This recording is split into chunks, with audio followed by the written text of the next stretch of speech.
আবারও ইউক্রেনের ন্যাটো সদস্যপদ প্রত্যাখ্যান করল যুক্তরাষ্ট্র। দেশটির জাতীয় নিরাপত্তা উপদেষ্টা মাইক ওয়ালটজ জানিয়েছে, ইউক্রেনের ন্যাটো সদস্যপদ পাওয়ার কোনো সম্ভাবনা নেই। তবে ইউক্রেনের নিরাপত্তা নিশ্চিতের দাবি জানিয়েছে ফ্রান্স। এদিকে চলতি সপ্তাহে ইউক্রেনের সাথে যুক্তরাষ্ট্রের খনিজ সম্পদ চুক্তি হওয়ার কথা জানিয়েছেন মার্কিন প্রেসিডেন্ট ডোনাল্ড ট্রাম্প। আরও জানাচ্ছেন শরীফুল ইসলাম। ভিশনের ফুলঝুরি মেগা অফারে ফ্রিজ কিনলেই পাচ্ছেন 16 পিসের আকর্ষণীয় গিফট বক্স একদম ফ্রি। ইউক্রেনের ন্যাটো সদস্যপদ পেতে প্রয়োজনে ক্ষমতা ছাড়বেন প্রেসিডেন্ট জেলেনস্কির এমন ঘোষণার পর রাশিয়ার সাথে শান্তি আলোচনায় আশার আলো দেখা দিয়েছে। তবে এক্ষেত্রে ইউক্রেনের নিরাপত্তা নিশ্চিত করার দাবি জানিয়েছেন ফরাসি প্রেসিডেন্ট ইমানুয়েল ম্যাক্রো। যুদ্ধ বন্ধ করা মানে ইউক্রেনের আত্মসমর্পণ করা নয় বলেও জানান তিনি।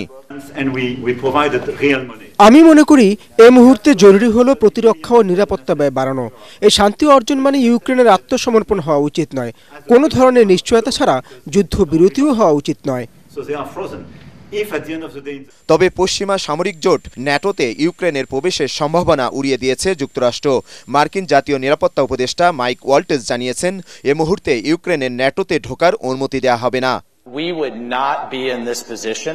আমি ইউক্রেনকে ন্যাটোতে অন্তর্ভুক্ত করতে দেখছি না, কারণ এর ফলে ন্যাটোর অনুচ্ছেদ 5 কার্যকর হবে এবং আমাদের সেনারা সরাসরি ইউক্রেনের প্রতিরক্ষায় নিয়োজিত হবে। এদিকে যুক্তরাষ্ট্রের সাথে সম্পর্কের টানাপোড়েনের মুখে চলতি সপ্তাহে ওয়াশিংটন সফরে আসছেন ইউক্রেনের প্রেসিডেন্ট। মার্কিন প্রেসিডেন্ট ডোনাল্ড ট্রাম্প জানান, ইউক্রেনের খনিজ সম্পদে আমেরিকার প্রবেশাধিকার নিশ্চিতে একটি চুক্তি করতে যুক্তরাষ্ট্রে আসছেন জেলেনস্কি। জেলেনস্কির সাথে এই সপ্তাহে বা আগামী সপ্তাহে বৈঠক হতে পারে। তিনি আশাবাদী ইউক্রেনের রাশিয়ার যুদ্ধ শেষের দিকে। ইউক্রেনের সাথে শান্তি আলোচনায় রাশিয়ার প্রেসিডেন্ট ভ্লাদিমির পুতিন রাজি হবেন বলেও আশাবাদী মার্কিন এই ধনকুবের।